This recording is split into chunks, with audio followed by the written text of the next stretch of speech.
Journée mondiale de la liberté de la presse. Vous l'avez compris, un invité nous a rejoint en plateau. Il s'agit de Madame Laurence Ndong, le ministre de la Communication en charge des médias.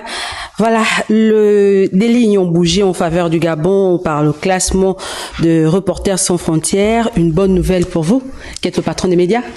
Oui, c'est surtout une bonne nouvelle pour l'ensemble du pays. Il faut dire que dans le classement de 2022, le Gabon occupait le classement de Reporters sans frontières pour la liberté d'expression dans les pays, la liberté de la presse. Le Gabon occupait en 2022 la 105e place et en 2023, il occupait la 94e place.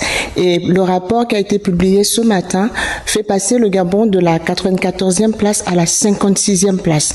Le Gabon a gagné 38 places dans le classement pour les pays dans lesquels la liberté de la presse est effective. Le Gabon est 7e en Afrique, 1er en Afrique centrale et 56e mondial, juste derrière les États-Unis qui sont 55e. En effet, c'est une très bonne nouvelle.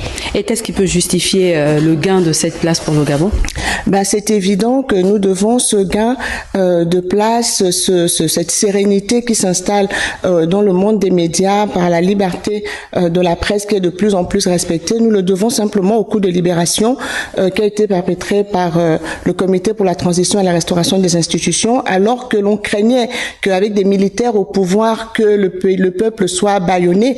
On réalise que le coup de libération, c'est vrai, porte réellement son nom, parce que ça se traduit aujourd'hui par une presse qui est beaucoup plus libre. Et le président de la transition, le général Brice Clotaire Oligui Nguema, tient ses promesses, puisqu'on se souviendra que dès l'entame de son magistère, il a rassuré la presse que plus aucun journaliste ne devrait faire son métier avec la peur au ventre. Et on le voit bien, les chiffres sont là. Depuis janvier 2024, 0 prisonnier, 0 journaliste arrêté ou emprisonné. Donc, sous les militaires, la liberté d'expression est effective. Voilà, Madame le ministre, au nombre des chantiers du ministère dont vous avez la charge, est-ce que les communicateurs peuvent attendre une bonne nouvelle en rapport avec la question du statut particulier du communicateur?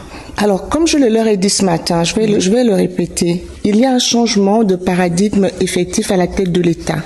Aujourd'hui, il y a les militaires, le CTRI qui a pris le pouvoir parce que le pays n'allait pas bien. Donc, tout ce que nous dénoncions, tout ce que les communicateurs dénonçaient, c'est aussi pour cela que le coup de libération a eu lieu. Donc, aujourd'hui, nous avons à la tête du pays une volonté politique qui s'exprime et qui veut le bien des Gabonais. Si le statut particulier va dans le bon sens, dans le sens de renforcer les journalistes dans le monde des médias, dans l'exercice de leur fonction, de garantir plus de liberté de la presse, il sera adopté. Il n'y a pas de raison qu'il reste dans les placards. Nous avons montré aujourd'hui que nous pouvons faire bouger les lignes. Nous les faisons bouger chaque jour. On voit Africa numéro 1 qui revient.